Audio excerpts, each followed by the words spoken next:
most vulnerable women, persons with disabilities, elderly, and marginalized groups. This session will explore practical strategies for ensuring that everyone has access to safe shelter, basic services, and meaningful practices in decision making.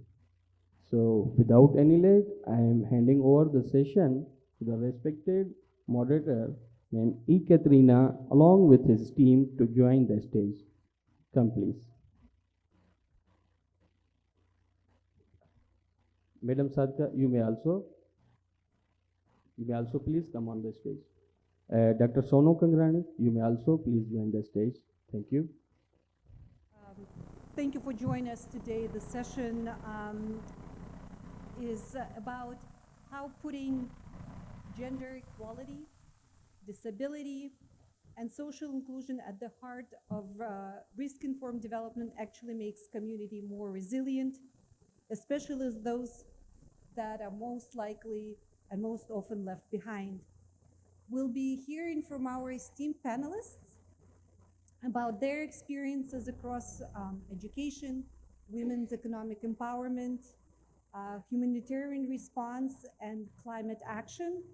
They'll share real, practical examples of what inclusive approaches look like on the ground and why they lead to better outcomes for marginalized groups. In Pakistan, the scale of exclusion shows why this work really matters. According to the 2024-25 Housing Integrated Economic Survey, around 20 million children are currently out of school, accounting for 1 of every 3 girls and 1 of every 4 boys.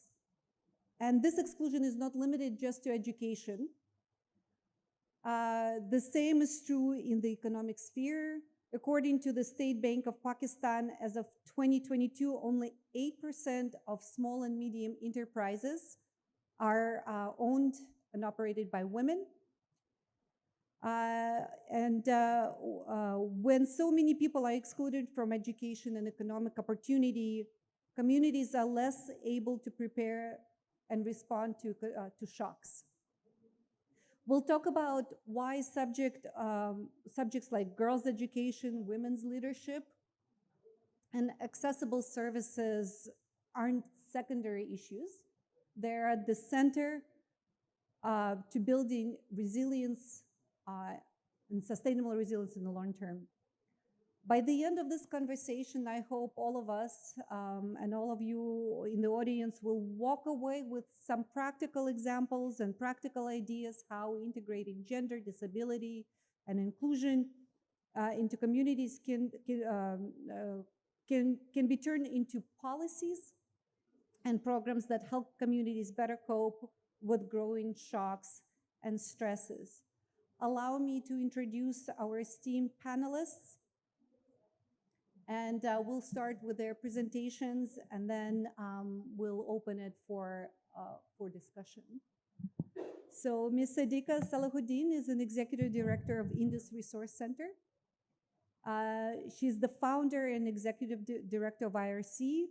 It's an NGO that promotes quality education for underprivileged communities in rural Sindh. The IRC works on establishing girls' schools, partners with the government in managing public schools, promotes girls' enrollment in mixed schools, and provides non-formal education for out-of-school adolescents, currently reaching over 25,000 children in 83 formal schools and 3,500 adolescents in 115 non-formal centers in Sindh. We also have guest from Nepal, Choekyi Dolma, who represents the organization People in Need. Choekyi currently serves as the protection coordinator for People in Need organization in Kathmandu, Nepal.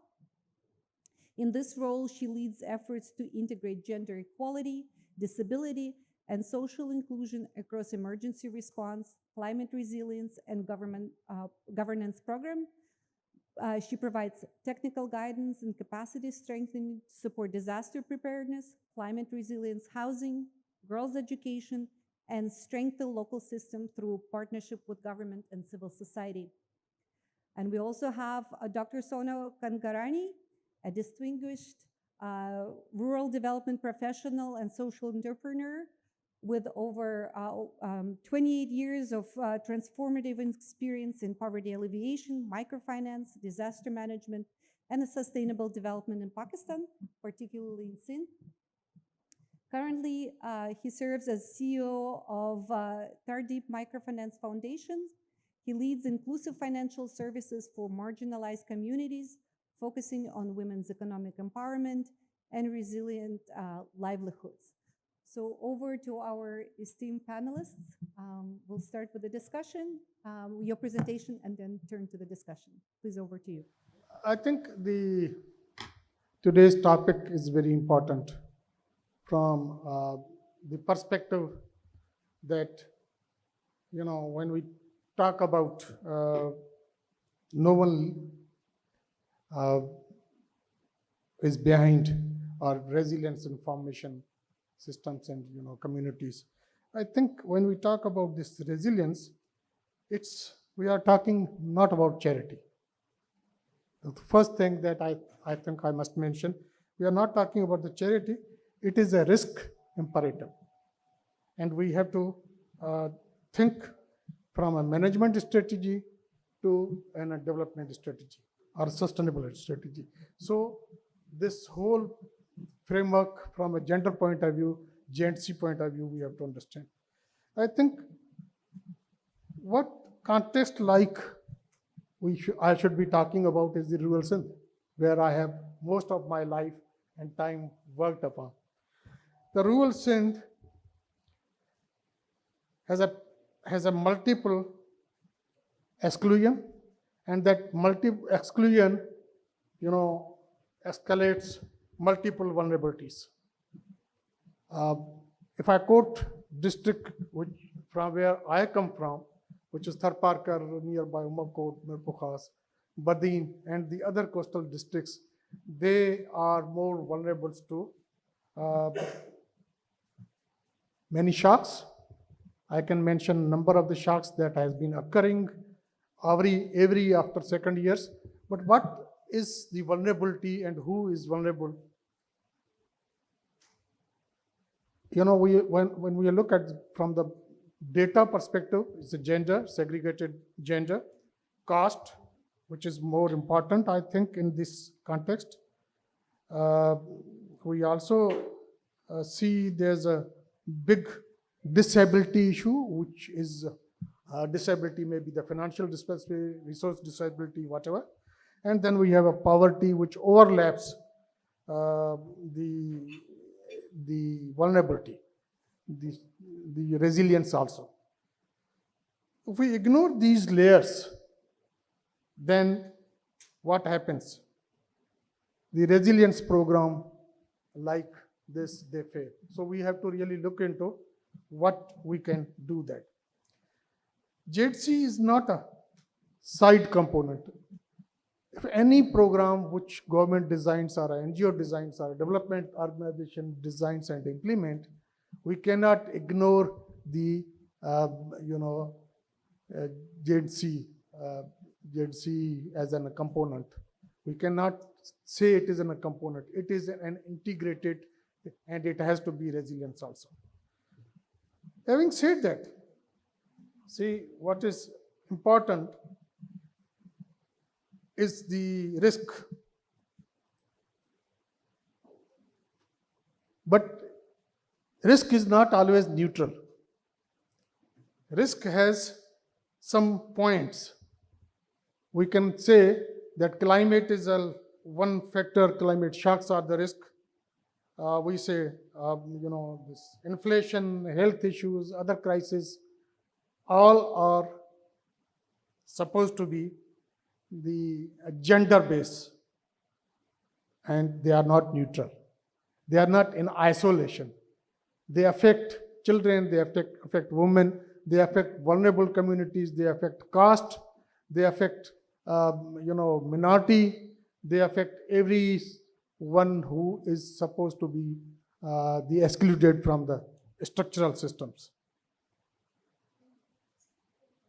I think why I'm saying these women are excluded and they are not part of the mainstream, because they have less asset ownership. If you look at the rural framework of the Sindh in particular, these communities which I am talking is which are caste-based discriminated, which are scheduled caste, minority, vulnerable societies from the shocks, they have this, less asset ownership. That's the most important factor. Limited mobility also. And then they have lower access to the formal finances. Now there are so many, instruments and banks and institutions, they are offering finances, but because they don't have an asset, they don't have any collateral, they don't have any, coherent society, because they are segregated at the caste level, so they are more vulnerable and they are not part of the mainstream finances. However, there are risk-informed programs. APSSF is one example that I think is now turning into a very integrated kind of framework, where we will have, from after housing, we are supposed to have WASH and then other development components. And I think the village as a whole will be considered as a unit where these development will carry. And I think the context of no one is behind is that perspective. I think we have to change vulnerability to an agency. And that says we have to shift the narrative. We should not ask how do we protect vulnerable women, but we must ask how do we make women as an economic partners. Until and unless we do not make the woman as an economic partner in the development, in the financial engagement, I think we are not going to reduce the gender disparity, gender disability, and gender something which I can say inequality. That is more important.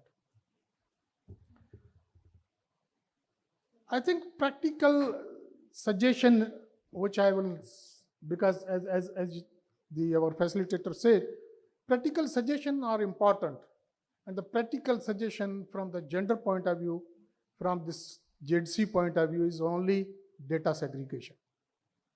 If we do not have the data segregation in any of the projects that is being implemented on the ground level, there's always chance to exclude someone because we don't have the data. So data segregation is more important. If it is from the finance point, it has to be there. And minority women's access to the finances, access to the other development parameters, other development activities is more important. I think if I was looking at a census 2023 yesterday, and I saw that there is a 10% minority in Sindh, which is one of the highest portion of the minority in relative to the other provinces. So that means if we are not targeting 10% of the population, are leaving somebody or some segment of the society which are vulnerable to all these shocks, and which are vulnerable to something which is very important, is the financial supplement or housing supplement or whatever. I think we are ignoring them. We need to develop women in the leadership, which steers the development for their own community. I think SRSO and other development RSPs, they have been focusing, creating the leadership from the bottom. And that is one of the solution. But do we have the segregated data where is the vulnerable community coming in? Are they being excluded? I think that is more important. The climate change is important. You know that I think there are sessions, but the climate change has been spoken, I hope, very well in this conference. But see, what is the climate, and that amplify inequality. Whenever there's a climate shock, that amplifies that, affect the affected communities more than anything else. And those examples are droughts, particularly in third. When there's a drought, man migrates. The whole pressure of the household, be it income, be it rearing the children, be it managing the animals, pressure comes on the woman. So woman becomes more vulnerable, not because there's a drought. Drought is for everyone, but the person whose man has gone or migrated for the well-being or bringing more cash flow or bringing more, wage to that house. So they manage this. I think that's more important to say.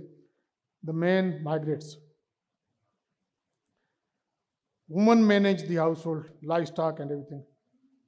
So there's always, because I am a victim of that as well, when there's a drought or other shocks, these vulnerable communities get into the trap of a debt. And that is, adding into the vulnerability, which we have to look into this. What we can do in these circumstances? I think we have to include, or make it inclusive, make women farmer as a priority target group. Give them insurance packages, give them more finances where they can buy their lost assets and rehabilitate their assets. But nowadays, there's a digital era, and everybody is, proposing and suggesting, all organizations say digital transformation, digital transaction, digital this, digital that. I think that's phenomenal, good thing. But what is happening when we talk about the gender and the women in the vulnerable societies? 90% the cell phone is being owned by the man of that family, and woman has very limited access to this cell phone. So, and we are talking about digital thing. So I think there has to be an awareness, there has to be more ownership of the digital equipments by the gender. If you have to look into the no one behind, then these things are very important to look into. I think I will simply suggest that this digital inclusion has to be equalizer. It has to be at the par, whether women are part to it.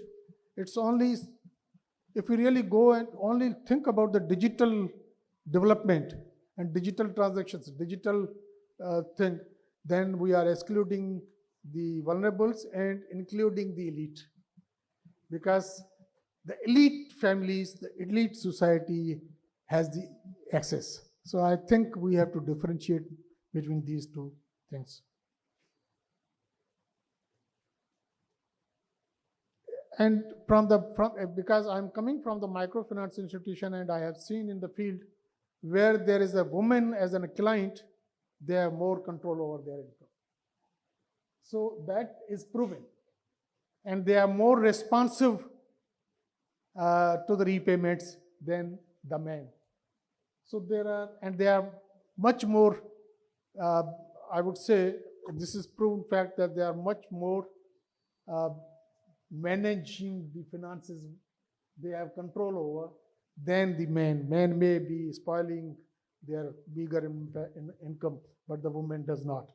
They would look always for their children, for their education, for their other needs in future. So I think development partners must find institutional capacity to address these vulnerability and that gaps that are found in the field.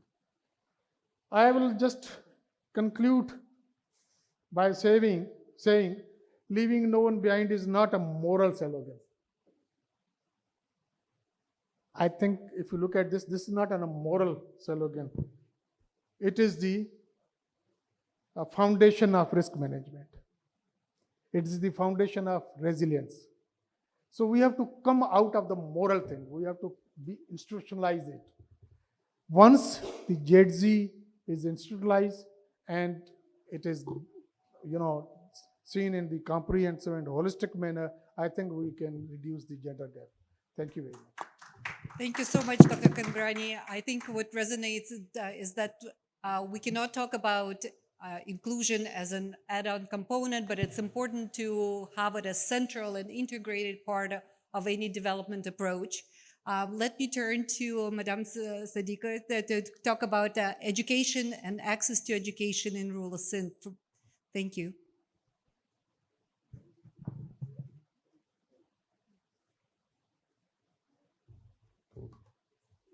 Thank you, Kate, and thank you, Sono Sahab, who started the discussion. And he talked about vulnerabilities, the reasons for vulnerabilities, exclusion, and all that. I may not, continue that discussion because today is the day of stories. Since morning we are hearing stories. So I would like to share some of my stories with you, and which are a struggle, you can say, a struggle for overcoming exclusion and overcoming vulnerabilities. And let us see how are we going in the right direction or not. So anyway, so I'm whatever I'm saying on the basis of my experience with in the field for the last at least 35 years, or maybe a little more than that. I set up this organization 25 years ago, and before setting up this organization, prior to this, I was working with a very prestigious organization, and it was a good work, but they were focusing only on capacity building and institutional development of NGOs, of non-profit sector organizations. And I was finding it a bit incomplete, because I was thinking capacity building to do what? Capacity building what is the objective? What is the aim? What is the program? So, that was missing. It was like quite academic kind of practice, that we were focusing only on capacity building and institutional strengthening. And I was thinking that how can we have sustainable development, or how can we even dream of sustainable development if the condition of education, the situation is like this? And in the situation which you see today of education in Sindh, that is much better than what it was 30 years ago. I remember, when we set up this organization and we said, we can't have sustainable development without involving women, and women will come in this leadership role if we focus on their education and their exposure and their economic empowerment and all that. So that was the thinking. And I was going to Khairpur district, and I was going to villages, and I saw several, girls' schools which were locked, and there was no teacher, there was no student. And, I asked officials, I asked others, what is the matter? You don't have teachers? And they said, no, we have all the teachers, but they don't come. And on the first of the month, their husbands come and they receive their salaries. So that was the situation. And I'm telling you, this is what I experienced and this is what I saw there. And now there are people from Khairpur here, and I think they will also endorse what I am saying. So that was the situation, and in that situation, we thought that we should set up girls' schools, and then only girls' schools, because for boys there were schools. Although those schools were not regular, teachers were not coming, the quality of education was very poor, but somehow there was some kind of a school which for boys. Now in our interior Sindh, the practice is that there are boys' schools, and in boys' schools, the girls can also take admission. So if you look at the register, you can see that there are 5 or 6 girls' names, and then the rest are boys. And those 5 or 6 you can see only in registers. You don't see them physically. They are not there. So that was the situation. And this is how we started. So we set up 18 one teacher, very poor structure kind of schools. But what I saw was that so many people, they brought their daughters for admission, that we didn't have place to accommodate them. And then we, increased the number of schools. And the point is that people, they want their daughters and their sons to get education. There is, I don't doubt it at all. But the problem is mostly of supply side, that maybe we are not giving them what they want. Maybe we are not regular in giving them. Maybe our behavior is a bit harsh, or, there are issues, which issues are discouraging girls and boys both to come to school. So that was the situation. But very soon, let me tell you, very soon, I think after 2 years, the situation came when mothers started coming to our place, our schools, and they said, give admission to our boys also. And they were quite angry. And they were saying that boys are not learning anything, so give admission to our boys. And we said, boys have their school, girls do not have, that is why we are doing it. So then we negotiated with them. And we negotiated, we said that it will be on exchange basis. Exchange basis means that if you will admit a girl, we can admit the male sibling also. And if you will withdraw her, then we will have the right to ask this boy to leave the school. So, that was the agreement. Now, I'm telling you because, when you are in such a situation, then you have to negotiate in their own local terminology and according to their own local culture. I am telling you, they understood that very well. And they resisted, but then they accepted. I said, you are in this place, there are marriages taking place on this basis. So, this is only school admission, so why can't it take? So this is how we started. And today we have 83 schools in the interior of Sindh. These schools are not all owned by IRC, my organization, Indus Resource Center. These schools are owned by government. These schools are in partnership with the Sindh Education Foundation, but 41 schools are those which are, the ownership of IRC. And we found that education played a role, and that was a very, very important role that education played in increasing the confidence and increasing the bringing out the leadership potential and those things. Now, the problem with the girls' education in Sindh, basically is that as she said, it is of access. The access is very, very difficult. And there are some structural problems which people usually don't talk about. And those structural problems are like this, that Sindh has about 45 or 46,000 schools, all kinds of schools, starting from primary to going up to higher secondary.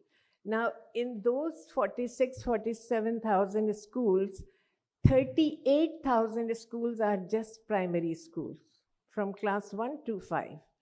And then after that, when you have 38,000 schools and children are coming from those 38,000 schools, you are putting in them in 1,500 schools. The class 6 to 8 is 1,500 schools. 15, 14. And then after that, there are 419 schools. So, 1,600 schools. So 16 and 15, which means 3,000 schools. So children coming out from 38,000 are, how can they be accommodated in 3,000 schools? So there are no schools. If every parent, if all the parents one day decide that they will admit their children according to compulsory and education law, then where will they take them? Because there is no space. Now, these days, the government has, for the last 2-3 years, the government has started expanding the services for class 6 to 8 and creating some accommodation within the primary schools. They are constructing rooms for these classes and all that. Now, that is a good step, and that is going to, inshallah, going to affect positively in this. Now, that is one thing, that the structure is such. And then there are cultural issues. And cultural issues are that since girls are not educated, they are not going to school, they are not going to work in that way. So there are other traditions, and you must have heard about incidents of gender violence incidents, and they all, the most important one is the custom of child marriage. Now, the custom of child marriage is still quite common, and it is because it has other reasons. And what I understand is that if that good secondary education for girls, that is the best deterrent for or best method for increasing the age of marriage for children, for girls. So these are the issues, and now things have improved, as I said, and they are showing some kind of a very vivid kind of signs for improvement. And the laws are there. The laws are not implemented. Everybody complains that there are laws, but these are not being implemented. But why there is civil society? Civil society is for increasing awareness, understanding those laws, taking those laws to the communities to tell them that these laws are for your benefit, and you should, they are made for you only. So I remember, because Indus Resource Center is not only running our own schools or government schools, it's also in non-formal education. And non-formal, if you have seen a non-formal education center, then if there are 30 girls sitting there, then there are 60 stories. They are full of stories, those girls. So I went to a center which is run by us, and I found 30 girls sitting there. And 30 girls, I have never seen in a government school or in our own school 100% attendance, but there was 100% attendance in that school. They call it a school, this NFE center. So I was very impressed, and then I asked them, I said, how many of you are married? So 14 girls out of 30, they raised their hands. And I said, okay, and do you think that if we had this center earlier, then you would have married at the same age as a child? So a girl, she stood up and she said, my marriage was fixed for this summer, but when you set up this center, my parents refused to to those they postponed this marriage, and they said our daughter is studying and she will be married when she will complete her education. They were thinking that the primary education, that is the ultimate, and that is the so this is what they said. But that says a lot about the power of education, and that says a lot about how can we bring reforms, sustainable reforms in behavior, in traditions, in many of the things, if we just focus on education and gender equality in education. Thank you very much for sharing your experience. And I think it's important to address structural and cultural challenges through cultural norms that can give solution and keep girls and boys in school for longer. And I really like that example of keeping siblings together in school as a deterrence from dropping out of school, and encouraging parents to keep their children in school. So let us turn to Ms. Choekyi from Nepal and sharing her experience and work on the ground there. Over to you, please. Thank you. So I would like to start by thanking Sindh government and APSSF for organizing this wonderful platform, so that and also giving us opportunity to share. And I would like to really thank my previous speakers, Dr. Sono and Sadiqa madam, for really rightly raising that about the intersectional lenses that we need to see through to truly include the most vulnerable, and how it's inspiring how Sadiqa madam has shared her story of starting IRC and till now having 83 schools. So yeah. And I'm from Nepal and People in Need. So People in Need is a Czech-based organization, and it has started its work in Nepal since 2015 after the massive earthquake. So over these 10 years, People in Need has been working both in humanitarian and development sector, and especially in the sector of emergency, climate resilience, and inclusive governments and civil society. So through these climate resilience and emergency project, we have been working among one of the most vulnerable group across Nepal.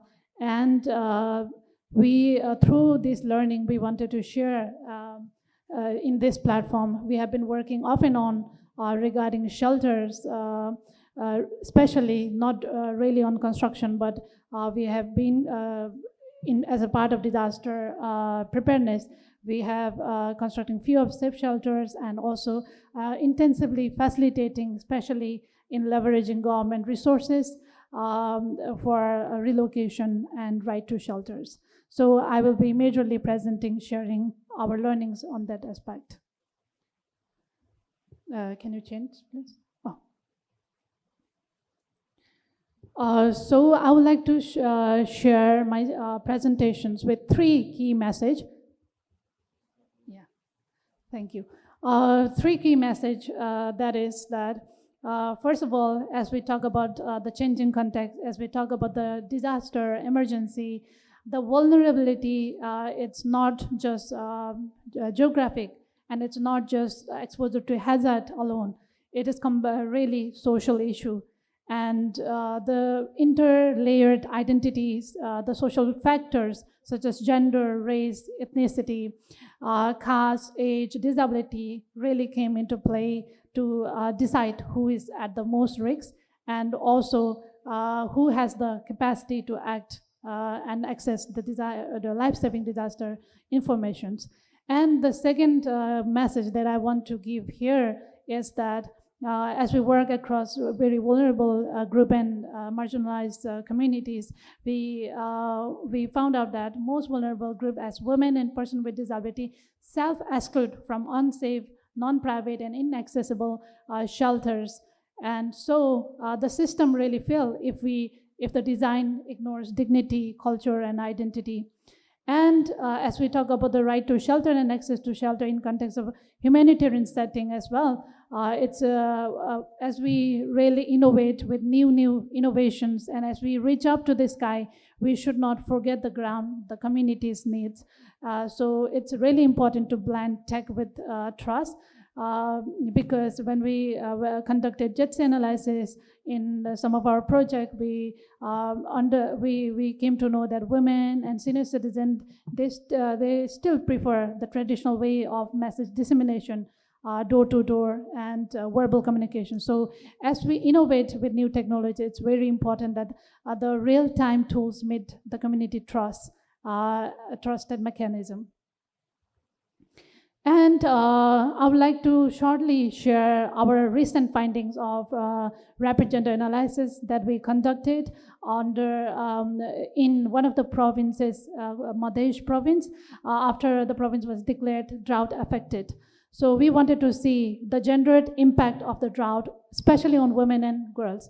So here you can see that I would just like to highlight that the finding highlighted that these are the groups that they reported very much vulnerable and at risk, and it includes Dalit and landless families. That's one of the most affected groups. We could see here that we really need to see the interlayered identity, that it is linking with the caste and also landlessness. Dalit is a caste group in Nepal, and these groups are facing systemic challenges for generations. So, and another group that was frequently highlighted are the person with disability, senior citizen, and children. Here you can see the interplay of age and ability as well. And the other group that were highlighted was adolescents, girls, and single women and women. So you can see the gendered impact. And when women and girls were asked, they reported that many face increase in mental stress. And as our Dr. Sono rightly said, that our society is still really deeply rooted in social norms, and that impose conventional gender roles. So these, in context of drought, these increase in workload, the women reported that they have to go far sources to fetch water, that reduce their time for other household chores as cooking or taking care of their children. That really give them a very less time for themselves, for self-care or well-being. And they also reported that they have heightened or increase in fear of facing gender-based violence and other kind of harassment while going to isolated place and far places for fetching water. And they also reported that compared to son, women, girls are the one who supported their mother and women in the family. So they are the one who are at risk of dropping out of the school during in times of disaster, and also here in the case of drought. So here in the we really need to look through intersectional lenses. And in one of our field visit under project in Lumbini province, there was one woman from the focus group discussion. She mentioned that she's from Dalit, and she's landless, and she said that she's only dependent on a daily wage worker by working in others' farm. So here you can see that she's by caste, she's excluded Dalit, and also she is landless, and also being a woman, she is also in terms of gender, she's left behind. So we can say that she's at triple times marginalized in compared to other common community people. So also another factor really come into play is the context.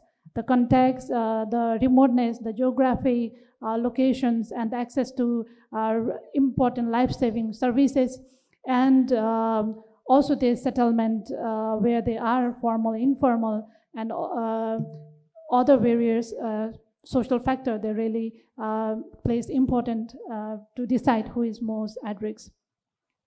And as we work with some of the most vulnerable groups across our different programs across Nepal, these are some of the major challenges that we see while integrating most vulnerable group. So the first one is systemic challenge. As I will be talking more on emergency and disaster preparedness again. Like when we did the GEDSI analysis, there are a very minimal reported that women are at the decision-making position, especially in terms of disaster planning and response. And women, only few women are saying that they go to the disaster committee meeting, yet they never had a say at the decisions making table. So here it is a systemic challenge really that kept women, persons with disability, and other vulnerable group from the decision-making space. And another, as Dr. Sono has rightly said, that there is a strong gap of gender disaggregated data. The national disasters reporting consists of tracking hazard event, yet very few, still there is a need of tracking who is most affected in terms of gender, in terms of age, in terms of other vulnerable characteristics. So these in Nepal as well, government have a lot of effort made so far, but still there is need of strengthening GADD, and also there is a challenges of linking the available existing data. For example, social allowance, recipient, the data that already had at every local government, and also some of the vulnerable group data at the health post. These are there, but still these data are poorly connected with the disaster planning and response, and in facilitating their access to the services. And other challenges that I would like to highlight is the discriminatory practice and the unequal access when we worked in Nepal, especially in the western part of far west of Nepal. They are not explicitly mentioned, but there are prevalence of caste-based discrimination that really decide who has the power, who has the access to the services, or in terms of shelter and other life-saving aids.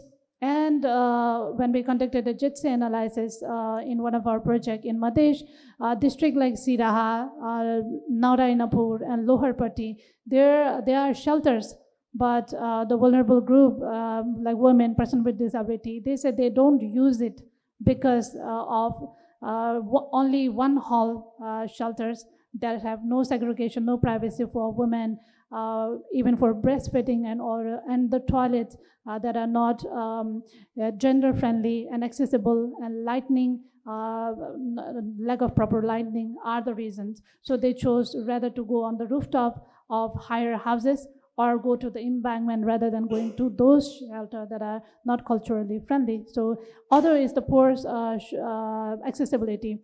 And for a person of disability, through our GEDSI finding, it was highlighted that many of the, or even the early warning messages and the shelters are not accessible, and they have to go far, and the routes are not accessible. So these are the reasons they are not going and using, and even the available services that are not friendly for them.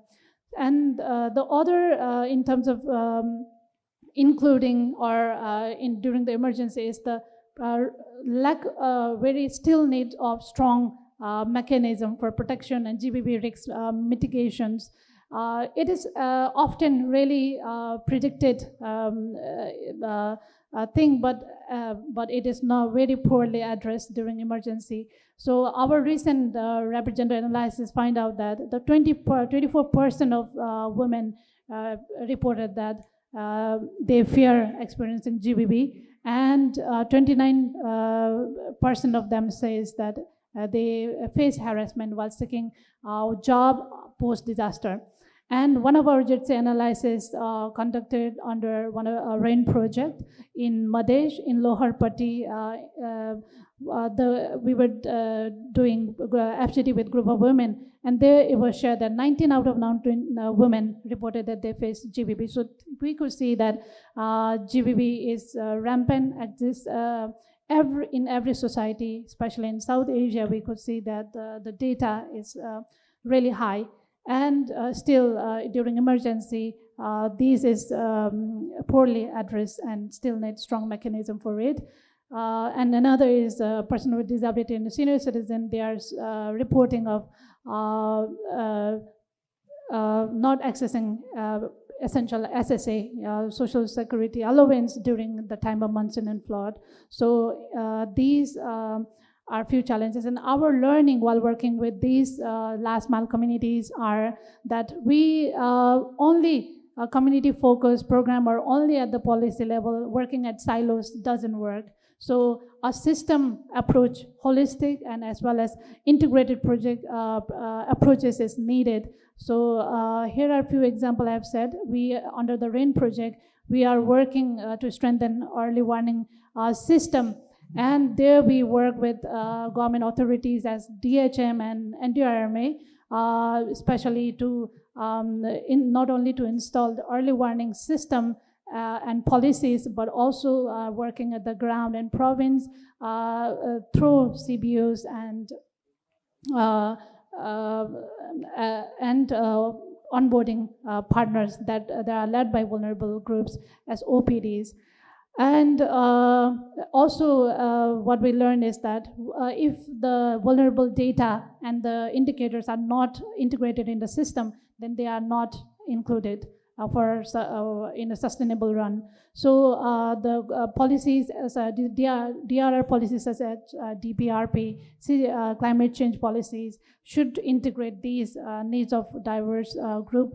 And tailored approaches are also needed, especially when targeting most vulnerable, since we are seeing the context that they are lacked from decision-making spaces, they are excluded from key access to the services. So we really need a tailored approach based on their needs to intentionally integrate them. So few of the approaches that we adopted really work are that as we work in strengthening early warning system, we onboarded OPDs, organization led by person with disability, Prerna Nepal, to look over the inclusion, and they reported that that a person with disability in remotest of the places are just excluded, or they are not aware about type of disability that they have, and they are left behind from the social security allowance.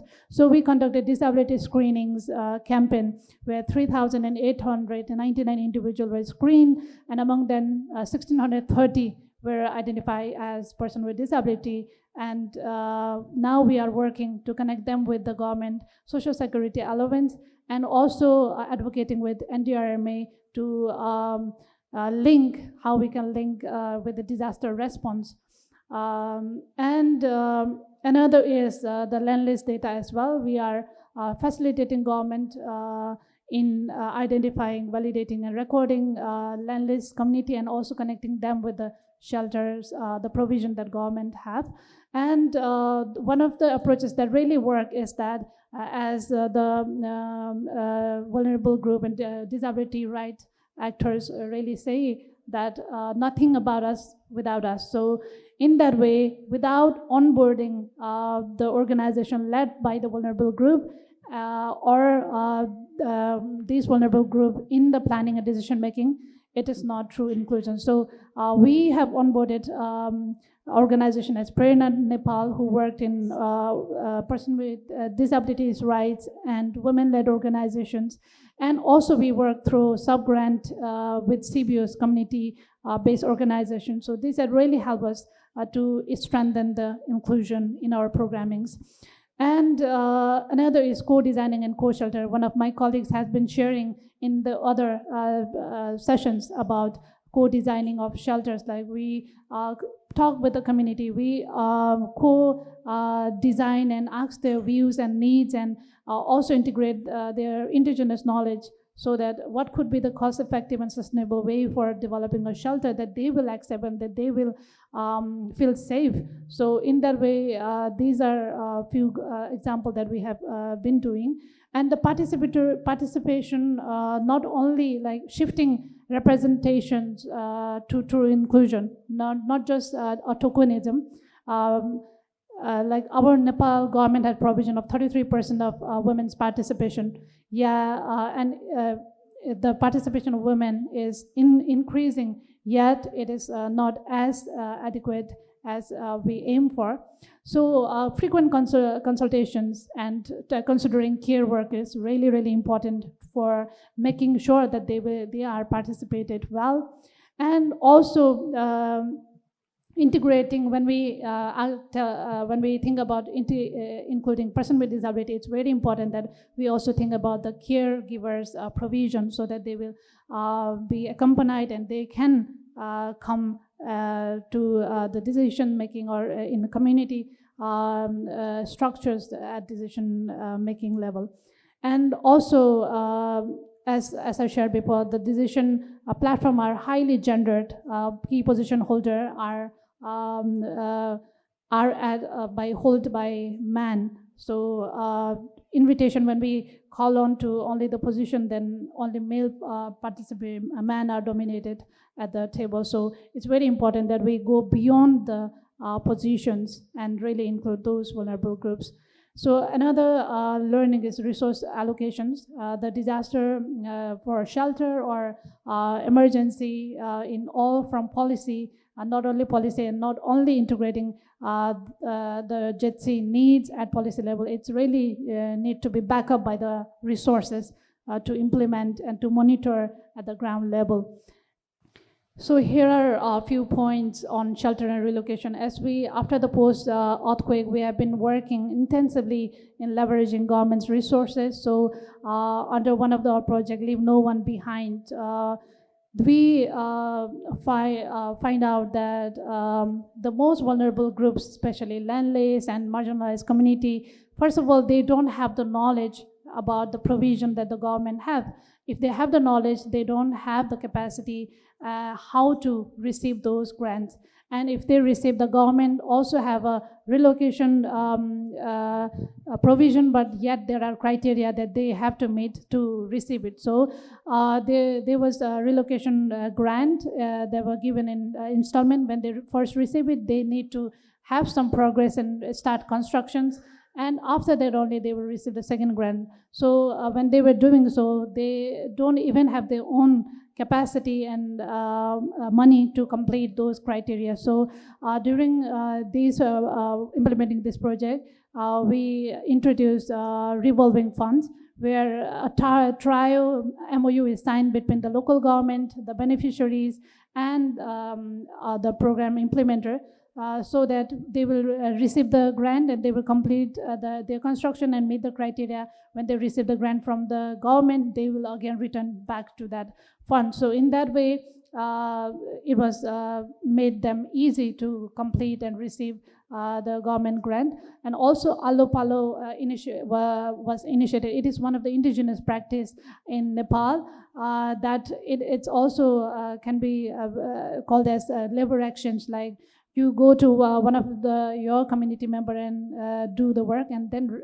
return back and complete others. So during the shelter constructions, there was women and person with disability, so they could not build their own home. So this Alo Palo initiative helped them to collectively build their shelter one after another and supported each other.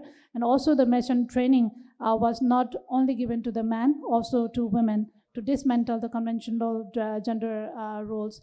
And during the post-earthquake, when we were working with the chef shelter, especially while delivering hearth safety training, the main priorities women has reported was that there should be privacy, there should be safe bathroom, lighting as a top priority for our shelter. And during other projects, as Pratibha, the landslide affected areas in Sindhupalchang and Rasua of Nepal, we and also under durable solution in post earthquake, we facilitated a lot of households to leverage those government provision. For example, in Sindhupalchang, 511 households received land, and around 73,381 USD was unlocked under durable solution. 35.99 million USD grant was leveraged from the government for earthquake affected household. So during all this process, we learned that in few of the communities, though they receive the shelter, they receive the land, still they do not live at the safe shelter because they still go to their own ancestral places for their livelihood, for their farming. So it's very important that when we build shelter, when we relocate people, it's important that we not only relocate people, but also connect them with the livelihood aspect, and that the shelter is also connected to their culture and identity, that they will accept when they will live there. And here are a few learnings that we have. Like, it's very important to connect with livelihood. So I just shared the example. It's from Listi community. They still go to their own places, but the chef shelter, when we last visited, the only women and elderly was there, but all rest, they go to farming in their original places, even just before the time of monsoon. So here we could see that it's very important that we link with livelihood, and also leveraging and integrating indigenous knowledge of the community that we serve. So under the Pratibha project, yeah, thank you. So we need to give the decision space and the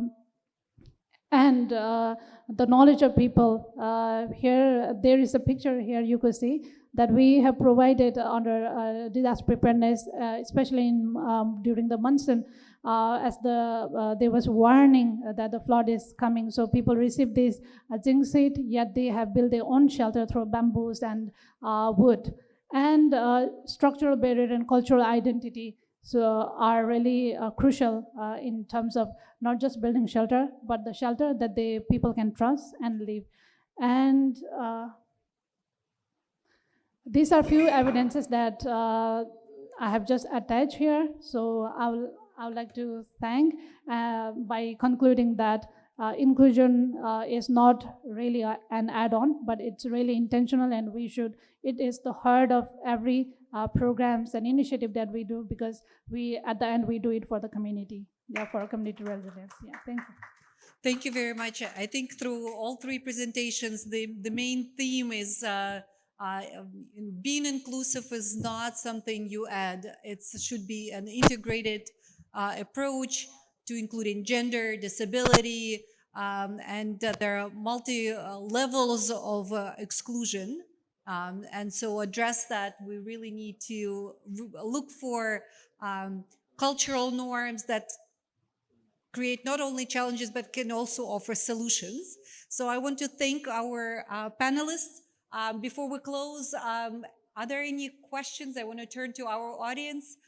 I know it's very hard to pack such a rich experience into 1 hour session, but I think this forum offers opportunities for informal discussions, but I see hands up, so can we take a couple of questions before we close? Thank you very much. We are happy to and very informative session. We are proud to be here with Madam Salahuddin, Sadiqa Salahuddin, and Dr. Sono and colleagues. All three presentations were on inclusive and gender equality. What I want to know or want to comment on Madam's very rightly highlights the gap between the primary schools and the secondary schools and gap between the availability or accessibility education facility for the girls even when they are in adolescent age. So my question is from Madam Sadiqa Salahuddin, what is suggestion for the policymakers and planners sitting in the government to address this issue? Secondly, Dr. Sono very rightly informed us about the women empowerment with respect to economic empowerment. So mostly it is cultural, and when they get loans or grants or cash, but the decision making is lying with their male heads. So how can we overcome these limitations for the women? Thank you.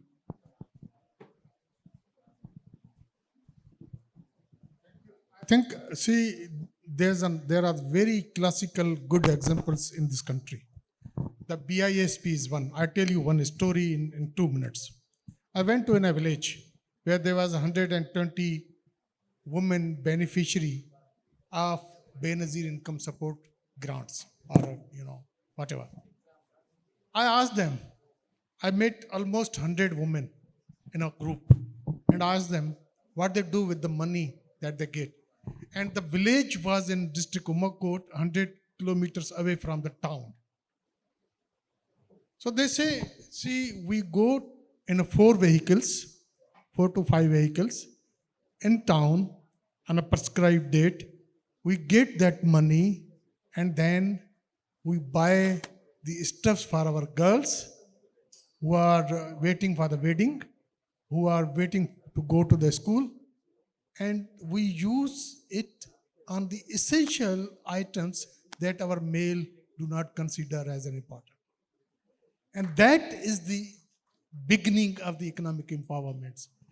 You see, in my organization, we have accessed almost 1,300 loans. Out of that, 67% goes to the women. And so you can, deliver the economic empowerment. You can suggest. It is the process, it is the hand-holding, like SRS is doing. You have to hand-hold the vulnerable community for longer periods, for multiple cycles. And at one point, I'm sure there is an empowerment. Thank you very much. जो तालीम की हालत है हमारे यहाँ वो quality तो बाद में आएगी. The basic thing is access to education, and that access is not available. I was talking about gender inequality in education, and the situation is कि जैसे जैसे आप ऊपर बढ़ते हैं, ऊपर के लेवल्स पे जाते हैं, वैसे वैसे जो जेंडर गैप है वो बढ़ता जाता है. बड़े ज़ोर के झटके लगते हैं. मसलन 5वीं से 6ठी जमात में जाने में बहुत ज़ोर से झटका लगता है. एकदम से जो ड्रॉप आउट है, that drop out increases and the gender gap increases. So these are the issues. Government is very aware of these issues. And I must say that Sindh government is quite open about talking, discussing these issues with the NGO partners and with others. And they are doing some innovative work also, because they have brought public sector, private sector into it, and they are now known as good private-public partnership models. So, those are the, and then steps are being taken to improve the quality also, and hopefully things will improve. But something which the entire nation ignores, and that is the population. Every day, on an average, in Pakistan, 18,000 to 19,000 children are born. Every day. It means that every day you have to think about what will happen 5 years from now for 18,000 children. So that is the, no economy or no society can bear all this burden. ये जो बोझ है, ये कोई भी, मतलब सिर्फ पाकिस्तान की बात नहीं है. पाकिस्तान तो एक गरीब मुल्क है, लेकिन कोई बड़ी से बड़ी सोसाइटी, बड़ी तरक्की याफ्ता वो भी इस बढ़ते हुए बोझ को नहीं उठाएगी. You know, we are all the time we are talking about handling backlog, but we are not thinking about what is being added to this backlog. I'll just take 2 more minutes. Thank you, Kate, and thank you all our panelists for such an insightful discussion. Since Madam Sadiqa is also on our board, SPHF board, I would request Madam Sadiqa to please present a token of appreciation to our other guests.